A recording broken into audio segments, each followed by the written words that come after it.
Hola, bienvenidos a un capítulo más del podcast Lucina Te Cuida, nuestro espacio de salud. Y el día de hoy vamos a hablar del síndrome de ovario poliquístico.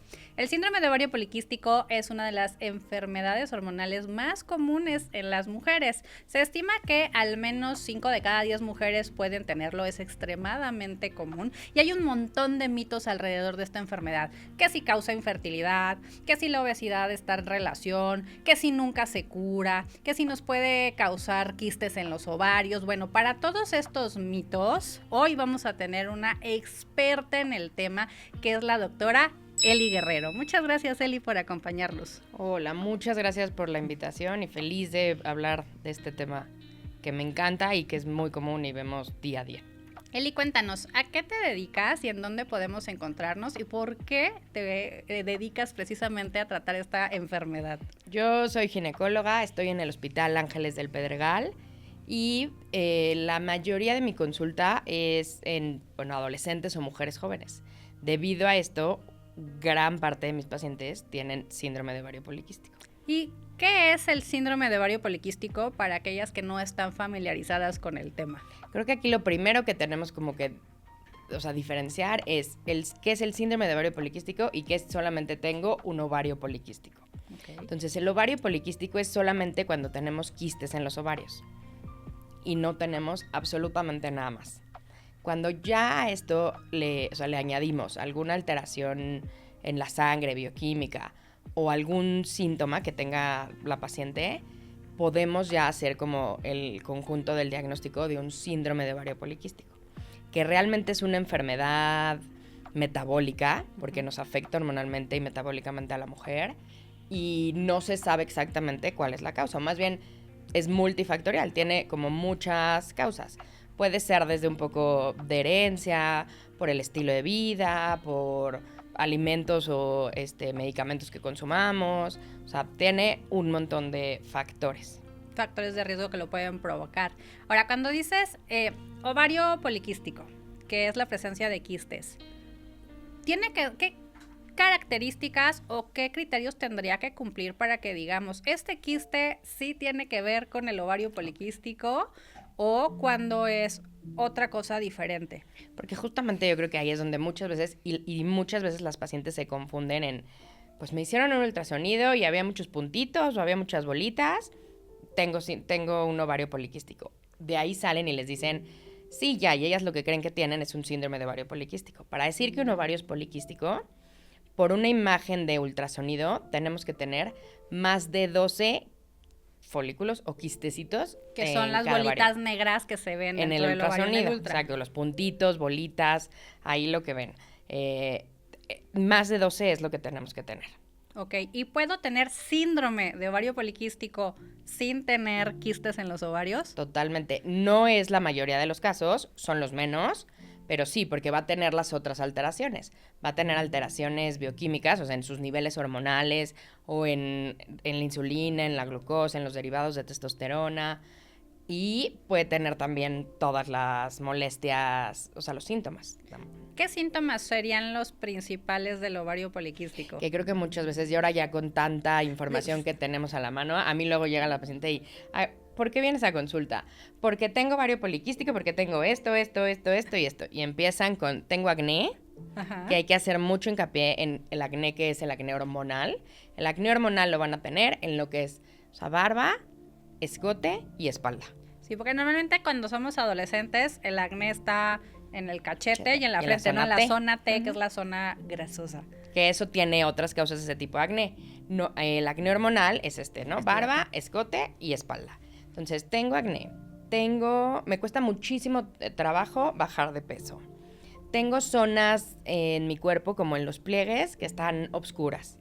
Que por más que intento bañarme, lavarme, hacer no se quita lo más oscuro. Muchas otras veces es el exceso de vello, que nosotros, bueno, el término es hirsutismo, pero tengo vello donde no debo de tener. A veces llámese barba, llámese alrededor de los pezones, en la línea del abdomen, debajo del ombligo, hasta cambia la estructura del vello púbico. Todo eso, o sea, exceso de vello facial o corporal, también puede ser. y la principal son irregularidades menstruales. Estas irregularidades menstruales van más hacia estas pacientes que te dicen, es que no puedo predecir cuándo me va a arreglar, o que de plano no arreglen, o las dos. Lo más común es que el ciclo se alargue. O sea, que simplemente no menstruo, o llevo 2 meses sin menstruar, o 3, 5, 6, a veces pasa muchísimo más tiempo, pero lo que es más importante es, o sea, se alarga, el ciclo se vuelve muy largo porque la paciente no está ovulando. Ok. Que ese es otro dato. La principal característica del síndrome de ovario poliquístico es que hay una anovulación. Al no ovular, pues la mayoría de las mujeres o se alarga el periodo o no tarda presenta más en el llegar periodo. su menstruación y no están, o sea, no se podrían embarazar. Pues en ese momento no. Que ese es otro mito bien importante, ¿no? A eso iba. La paciente que tiene síndrome de ovario poliquístico y que tiene estos ciclos de anovulación, ¿va a ser infértil? ¿Nunca jamás se va a poder embarazar? Si no está ovulando, en ese momento sí no se va a poder embarazar. Pero no necesariamente, o sea, no es sí o sí. Tengo SOP, no hay un embarazo. No, totalmente, o sea, no. Un SOP controlado, sin problemas vamos a ovular, y sin problemas, bueno, si no tenemos algún otro factor de fertilidad, se va a embarazar. Entonces el punto es tenerlo controlado para que pueda, pues en el momento que la mujer lo decida, buscar el embarazo. Vale, y el tratamiento muchas veces está enfocado en dar pastillas anticonceptivas. Estas pastillas anticonceptivas van a ser siempre de por vida. Ya la mujer que nos diagnostican síndrome de ovario poliquístico está destinada a pasar la eternidad hasta la menopausia atada a una pastilla anticonceptiva. No, eso es mito. Sí existen ramas, como diferentes tipos de tratamiento para el SOP, pero puede ser desde yo siempre se los planteo así, como podemos manejar tratamiento hormonal, porque sí se puede, tampoco hay que satanizar a las hormonas, y tratamiento no hormonal, que de ahí va a depender. Siempre también algo bien importante que les digo, no es nada más me quedo con tengo acné, tengo vello, no me baja, y ya me vieron quistes en el ultrasonido, con eso me quedo. Hay que revisar como un poquito más, entonces hay que hacer estudios de sangre, o sea, bioquímicamente saber cómo estamos. Niveles de insulina, de glucosa, niveles de andrógenos, perfil hormonal, o sea, revisar las hormonas por completo para poder valorar y a partir de ahí saber cómo vamos a tratarlo. Si lo vamos a tratar de una manera no hormonal, como un poco lo que les digo es hacia qué vamos a atacar. Ok, entonces, normalmente nos pintan que la paciente con ovario poliquístico es Frida Kahlo, ¿no? Mucho vellito, la ceja poblada, no se puede embarazar, tiene sobrepeso, pero la realidad es que en la consulta no llega Frida Kahlo y cada paciente es diferente, ¿no? Y cada paciente tiene una molestia, que aparte de eso también hay que, o sea, valorarlo e integrarlo en el diagnóstico, porque a lo mejor la paciente realmente solo está yendo porque pues tiene una zona donde tienes exceso de vello y no le molesta nada más que eso. Más que el vello. Ahora, no tienen que tener a fuerza los 3 síntomas, o sea, no tienes que a fuerza tener irregularidades menstruales, ovario poliquístico, ni hay acné. Ni obesidad. O sea, hay mujeres con SOP que están en su peso. Okay, y que son delgadas. Entonces, ¿el sobrepeso no te causa síndrome de ovario poliquístico? No. Pudiera ser en algunas pacientes con ovario poliquístico que al tener un tema metabólico que tampoco todas lo tienen, eso sea su factor para que les cueste trabajo bajar de peso. Por eso siempre es lo que les digo, hay que revisar todo. Y en donde encontremos donde está la fallita, atacarlo por ahí. Habrá algunas mujeres que su principal alteración sea una resistencia a la insulina. Me preguntan, ¿y qué fue primero? No lo sabemos, ¿no? O sea, a lo mejor desde antes tenía resistencia a la insulina y eso nos desencadenó un SOP o viceversa. Traías un síndrome de ovario poliquístico que no estaba asociado a resistencia a la insulina y después la fuiste desarrollando porque no tenías controlado este síndrome de ovario poliquístico. Ok, y el tratamiento del ovario poliquístico, ya hablamos de que puede ser hormonal y no hormonal y que tú se los vas como individualizando dependiendo de la sintomatología que tenga, de cómo estén los estudios, que ya quedamos que les vas a tomar hormonas para ver cómo está su glucosa, su insulina, sus triglicéridos y por ahí se me está el perfil, los andrógenos, la testosterona, y que con eso ya tú puedes hacer un tratamiento individualizado. O sea, no podemos andarnos autorrecetando con lo que vemos en redes, porque sí, síndrome de ovario poliquístico se puso muy de moda en redes y ahora como que hay muchos coaches de nutrición que te quitan el ovario poliquístico y hay como tips para todo.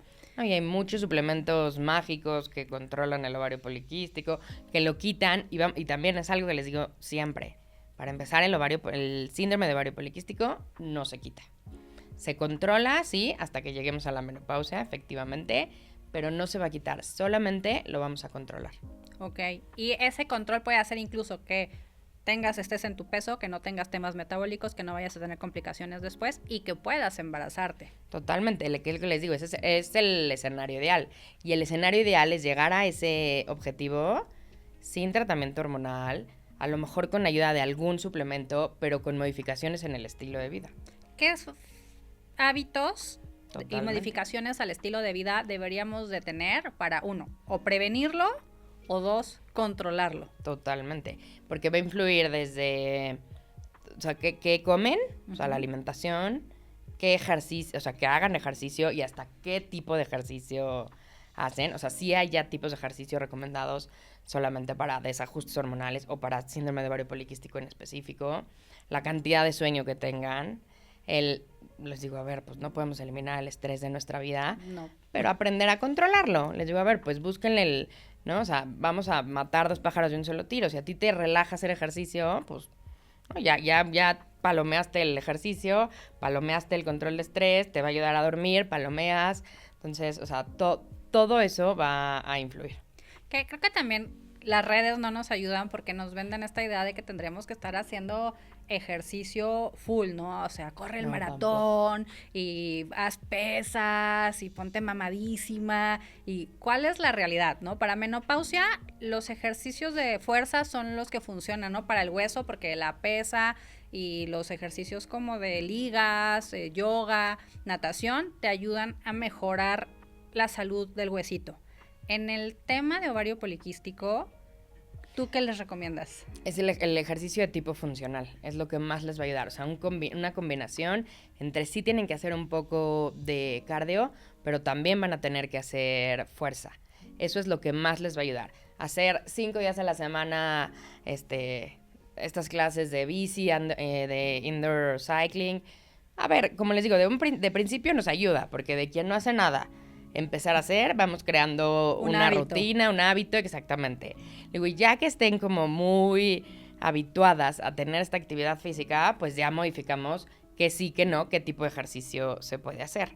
Pero lo ideal son ejercicios de tipo funcional, lo que más les va a ayudar en el síndrome de ovario poliquístico. Y lo mínimo que deberían de hacer, o sea, porque evidentemente lo mismo, ¿no? Estamos estresadas, mamás full time, hay que ir a trabajar, el marido, el novio, las amigas. ¿Cuántos, 2, 3, 4, 5 días, cuánto es lo mínimo indispensable? 3 veces a la semana, 40 minutos. ¿Y con eso cumples tu cuota? Pues con eso ya la cumplen. La mínima. Y también hay máximos, porque tenemos que acordarnos también que las mujeres que luego, o sea, deportistas de alto rendimiento o quien hace un ejercicio extremo, también entran en anovulación, o sea, dejan de ovular y dejan de menstruar, que es básicamente lo que estamos atacando en el síndrome de ovario poliquístico. Entonces sí hay que tener una media. Exacto, no, ni nada. Muy, ni tanto. Exacto, ¿no? O sea, tampoco que te agobies y te comas el músculo y ya no tengas de dónde agarrar energía para poder ovular y menstruar. Dentro de estos medicamentos como milagro que han salido no solo en redes, sino también en los congresos se puso súper de moda el inositol. ¿Qué nos puedes decir qué es, para qué sirve, si funciona? Sí, es un excelente suplemento. El inositol es un derivado del complejo B. Lo que más nos va a ayudar en el ovario poliquístico es el mioinositol. En algunas ocasiones se puede combinar con dechiroinositol, que también ayuda, pero el mioinositol es la molécula que más les va a ayudar. ¿Por qué va a ayudar? porque nos va a reducir en algunos casos, o sea, nos va a ayudar en cuanto a la resistencia a la insulina, nos va a mejorar la ovulación. A la vez, al mejorar la resistencia a la insulina, pues lo pueden ver reflejado en disminución del peso corporal. En los casos, las mujeres que sí tienen los andrógenos, la testosterona elevada, va a disminuir los síntomas de este hiperandrogenismo, que es justamente lo que hablábamos, un poco el exceso de vello, el acné, o sea, sí lo puede mantener controlado. Hay que valorar también, o sea, el nivel en el que está cada paciente, ¿no? Pero sí es un muy buen suplemento, sí está, o sea, sí hay ya guías, recomendaciones donde está indicado para tratar el síndrome de ovario poliquístico. O sea, ya salió de la recomendación del influencer nutricional Totalmente, hasta no, ya sí. estar en guías internacionales con evidencia clínica de que sí en realidad funciona. El minoxidil, sí. Pero ojo, no hay que autorrecetarse ni automedicarse porque cada suplemento, cada medicamento tiene una dosis y tiene una indicación. Entonces puede ser, ya lo habíamos platicado en otros episodios, que lo que le funciona a tu amiga puede no funcionarte a ti o incluso hacerte más daño de lo que estás buscando solucionar. Porque aparte, como justamente es un suplemento, ahorita hay, o sea, en el mercado tú buscas minoxidil y hoy en día hay 200,000. Desde por laboratorios, o sea, casas, marcas grandes de laboratorios, por nutriólogas, por health coach que lanzaron su minoxidil. Y hay infinidad de combinaciones también. Hay minoxidil con probióticos, hay minoxidil con vitamina D, hay minoxidil con ácido fólico, hay minoxidil con vitamina C, vitamina A, o sea, le van agregando con sabor, sin sabor, con colágeno ahora, como que lo que van viendo que es lo que... ¿Está de moda? Lo van mezclando. Entonces, ahí es donde tenemos que tener cuidado. Claro. Porque también existen dosis, o sea, no es nada más me tomo una cápsula que trae todo lo mismo y ya, no. Hay dosis de minoxidil para cada mujer y dependiendo qué es lo que se necesita. Claro, y la bronca es que si vienes suplementado con algo, a lo mejor tú estás tomando tu dosis terapéutica de inositol, pero te estás tú zumbando una dosis caballo de vitamina D y al rato vas a tener calambres o algo así. No, y efectivamente, y aparte ya tomaban vitamina D por otra cosa, más lo que están sumándole, lo que trae en el polvo del minoxidil, pueden después tener alguna complicación, exactamente. Entonces, el síndrome de ovario poliquístico, nos mencionabas que se asocia a problemas metabólicos, que ya no son solamente el tema hormonal, sino ya a temas del metabolismo, de cómo el cuerpo está funcionando. La resistencia a la insulina normalmente la asociamos mucho a diabetes. ¿Es el síndrome de ovario poliquístico un factor de riesgo para desencadenar diabetes? A ver, lo que les digo yo siempre, no porque tengas SOP vas a tener más adelante, en 15, 20 años, diabetes. Pero si tu SOP está asociado a resistencia a la insulina y no la controlamos, sí aumentamos muchísimo el riesgo de padecer en unos años una diabetes. Y totalmente. Dentro de los factores de riesgo que mencionan del tema metabólico, sobre todo si, como dices, si lo empiezas muy temprano, no te lo tratas, dejas que el metabolismo esté todo irregular y no te lo estás checando, aumenta el riesgo de hipertensión, de diabetes, cáncer de endometrio. También. El cáncer de endometrio va a estar el factor de riesgo va a estar aumentado. ¿Por qué? Por la no ovulación. O sea, si no tenemos un SOP controlado, la mujer puede llevar años sin ovular. El no ovular nos tiene como mucho más expuestas a estrógenos. Entonces, naturales, pero tenemos un mayor nivel de estrógenos que cualquier otra mujer. El no ovular va a hacer que no menstruemos y estas irregularidades menstruales van a hacer que el endometrio esté grueso o con algún tipo de engrosamiento, de hiperplasia, mucho tiempo. Okay, que el endometrio el útero es nuestra matriz es un órgano que está hueco y tiene una capita que se va formando para anidar al embarazo. Cuando no hay embarazo, esto es lo que se desprende y menstruamos. Entonces, una mujer con ovario poliquístico tiene más estrógenos y el endometrio entonces puede crecer alterado y en un momento causar cáncer. Tener un mayor riesgo para un cáncer de endometrio. Es importante, creo que recalcarlo, porque hay pacientes, no sé si te ha pasado a ti, que sienten que que no les llegue la menstruación es como un descanso, ¿no? Como de, ay, qué buena onda, no estoy menstruando, entonces no tengo cólico y mi vida es maravillosa porque no me baja y como no me puedo embarazar, pues puedo disfrutar ciertas cosas. Yo es mucho lo que peleo, que entran y les digo, a ver, el síndrome de ovario poliquístico no es un método anticonceptivo. Sí, porque no. Y he tocado pacientes que me han llegado de, ay, Eli, no. Pues ya otra vez, ya me descontrolé, llevo 4 meses sin menstruar, pasamos al ultrasonido y un bebé de 14 semanas. Pero ¿cómo? Si no me bajabas y yo me dijeron que no ovulaba, no, a ver. O sea, sí puedes tener ovulaciones, no, el punto es que no sabes cuándo las estás teniendo. Entonces, un método de ritmo, pues no te va a funcionar para nunca, nada. Porque no puedes predecirlo. Porque no eres regular. Pero pues ovulaste, le atinaste y ahí estás. Ay, yo con razón, pues ella subiendo de peso, dije es el SOP, me sentía mal, pues es el SOP, no me bajaba, es el SOP. Le echan toda la culpa. Al síndrome de ovario poliquístico. El SOP tenía nombre. Entonces sí, no es un método anticonceptivo, no, muchas veces también, no nada más vamos a controlar el SOP porque tengo acné, o porque se me está cayendo muchísimo el cabello, o porque me quiero embarazar. Hay que controlarlo por salud, porque una mujer sana tiene que menstruar mes con mes. Y ahora, entonces, ojo, que no estés menstruando no quiere decir que no estés ovulando. O sea, esto lo tienes que predecir tú con estos perfiles hormonales que ya nos dijiste y con el ultrasonido. Y puede ser que sí no ovules 2 meses, pero que en uno sí y en otro no. Totalmente. Entonces sí puedes estar en riesgo de embarazarte, aunque sea complicado para la paciente con SOP tener un embarazo. No en todas, digo, hablando como en general. O con un SOP descontrolado, sí, aunque lo tengas súper descontrolado, hay quien sí se embaraza. No es un 100% no. Por eso les digo, y no es un método para cuidarse. O sea, independientemente tienen que buscar su método anticonceptivo, ¿no? Del que gusten, pero cuidarse porque no, el SOP pues, no les va a impedir 100% no embarazarse. Así es que dicen que no hay un método anticonceptivo 100% seguro, entonces, digo, más bien efectivo. Entonces, evidentemente, si estás teniendo actividad sexual, no arreglar no es la forma adecuada de ya la libré. De ya que estoy controlando mi fertilidad. No, totalmente.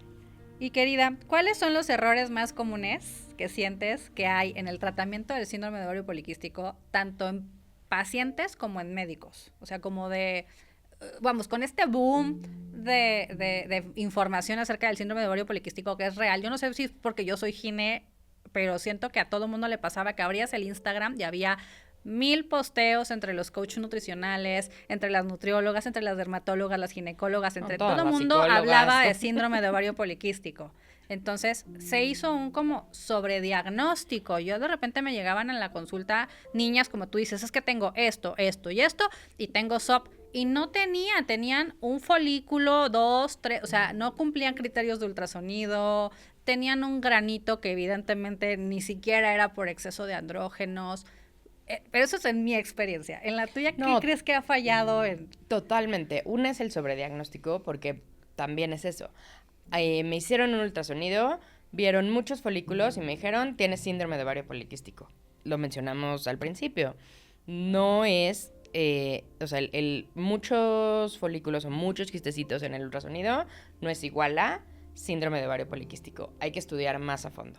Entonces, de ahí, entre el exceso de información, porque a lo mejor no toda es mala información, pero es el exceso de información más el sobrediagnóstico, ese creo que es uno de los principales errores. Y el segundo también, el que muchas veces ya lo han agarrado un poco como si fuera receta de cocina, ¿no? ¿Tienes SOP? Ah, perfecto, te doy tu anticonceptivo que tiene antiandrógenos, te doy tu metformina, y listo, ¿no? O sea, como si fuera recetita de cocina y no. O sea, el error es no individualizar, justamente. Que no todas van a necesitar metformina. No.